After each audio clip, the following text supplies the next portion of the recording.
From the news department of the Liberia Broadcasting System APNCO, pleasant welcome to Newsline. One full hour of news, views, counter views, comments, background reports, and in-depth analysis issues all about Liberia and the rest of the world.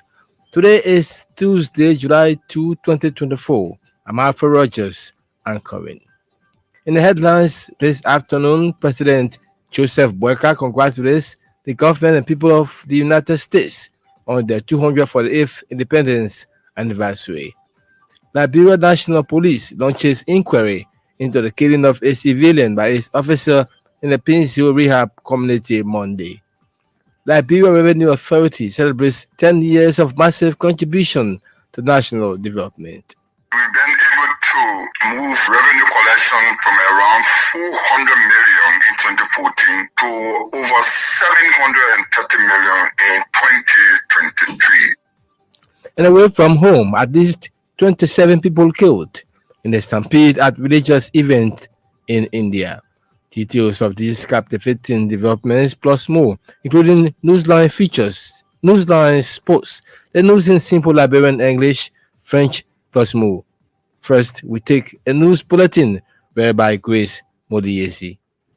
President Joseph Baka has congratulated the government and people of the United States of America as they observe the 248th independence anniversary of that country on July 4. In his message to President Joseph Biden, President Baka, on behalf of the government and people of Liberia, extended warm felicitations and sincere best wishes to President Biden and the people of the United States of America. According to a foreign ministry release, the Liberian leader noted as the United States commemorates another milestone in its national existence, the historic bond of friendship and cooperation between the two countries and people will continue to be enhanced. President Baka also pledged Liberia's continued positive engagement with the United States to build their strong existing bilateral framework and to cooperate with the United States in the fight to achieve and sustain international peace and security.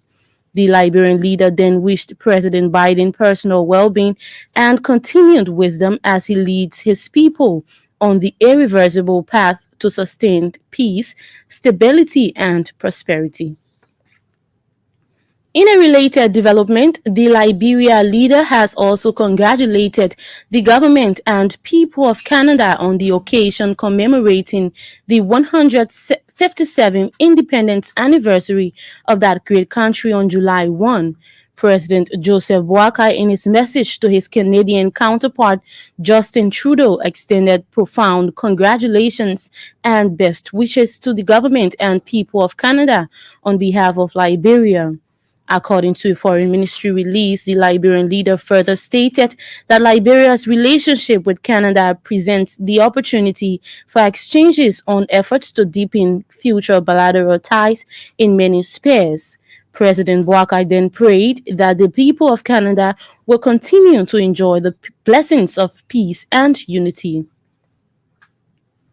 The Liberia National Police has launched an investigation into what it termed as unfortunate killing of a civilian by one of its officers. In a statement Tuesday, the police said they were saddened to confirm the tragic death of one James Candy from an unfortunate shooting incident in the Painesville Rehab community on Monday.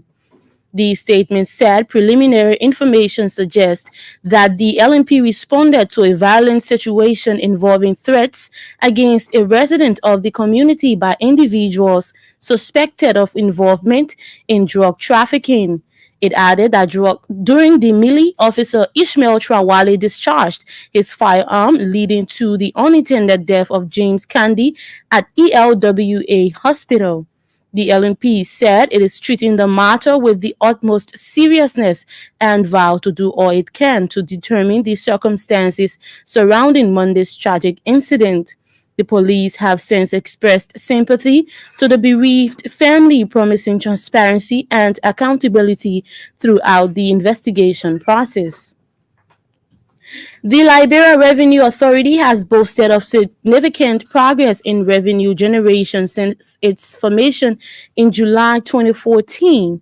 LRA Communications Director Kaine Singbe said from 2014 to 2023, the entity has increased its annual revenue collection from 400 million to over 700 million. Mr. Singbe noted the accumulative revenue collection since the formation of the LRA is put at 4.5 billion United States dollars. We've been able to move revenue collection from around 400 million in 2014 to over 730 million in 2023. If you want to combine all of the monies we've been collecting, we are pretty close to $4.5 billion. Attributed the success to the willingness of taxpayers and encouraged them to continue complying with the LRA in the collection of lawful revenue. Mr. Sengme made the disclosure Tuesday on ELBC Super Morning Show following the 10th anniversary of the entity on July 1. More than 200 drug addicts in Ganga City, Nimba County are calling on government to help rehabilitate them. Our correspondent said the drug addicts have spent over a decade consuming drugs and notice that their lives still remain the same. According to our correspondent, there are people among them who have the capacity to learn. Meanwhile, the more than 200 drug addicts told the LDA that they want to be rehabilitated to be useful in the society. The president of the Salala Rubber Corporation Workers Union and General Secretary are assisting police in the investigation of the recent violent protest at the company in Wiala Margibi County. On Monday, police arrested more than 13 persons in connection with the recent violent protest and are currently being detained in Kakata Margibi County. Speaking in an ELBC interview Tuesday, Information Minister Jerolimic Pia said those involved in the destruction of properties at the Salala Rubber Corporation will be brought to justice. Goal was to see for ourselves and talk to people outside of management because always assume management will tell people what they want to hear. So we went to basically talk to people who were not the managers and to see with our own eyes what took place in Salala. And I'm saying to you, what took place there is nothing that any well-meaning Liberian should find justification for. Minister Pia noted the massive destruction carried out by the striking workers is unjustifiable and must be condemned by well-meaning Liberians. The information minister said government team has already visited the company to assess the situation for informed decision-making and action.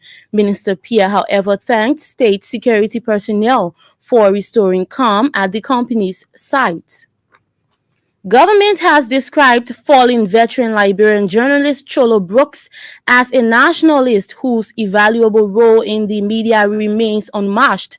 Mr. Brooks died recently in Monrovia following a protracted illness. Speaking Tuesday at MICAD regular press briefing, Information Minister Jerolimic Pia, on behalf of government, consoled the Liberian media and family members of the deceased.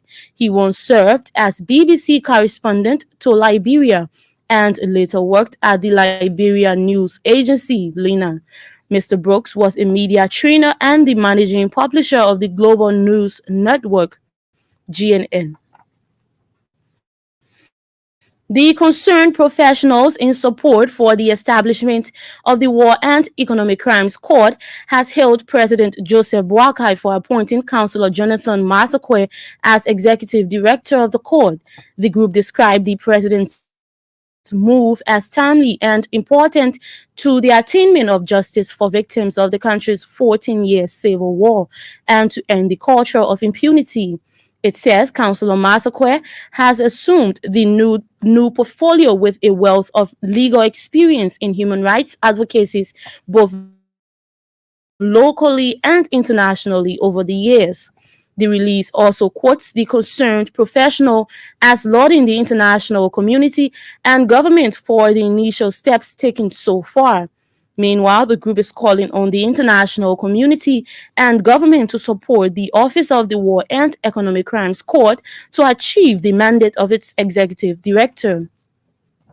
The Liberian Drug Enforcement Agency Grand Jide Detachment has destroyed narcotic drugs valued at over 4 million Liberian dollars and 12,000 United States dollar equivalent. The drug confiscated between the period June 2023 and June 2024 included cocaine, kush, marijuana, Italian white, among others. Our correspondent quotes LDA Grand Jide County Commander Papa Gonpu as saying the entity is working along with stakeholders to rid the county of narcotics. Meanwhile, Grand Jide County Attorney Wilkins Na is calling for the arrest and prosecution of drug dealers. Attorney Na said despite the huge quantity of drugs, no arrest has been made in connection with the drug saga. The jury at the 7th Judicial Circuit Court in Grand Jide County has handed down a guilty verdict against a 38-year-old man on multiple crimes. Mark Ganga was found guilty for raping, kidnapping, and murdering Little Gracious Yomi at the Batijan gold mine on August 2023.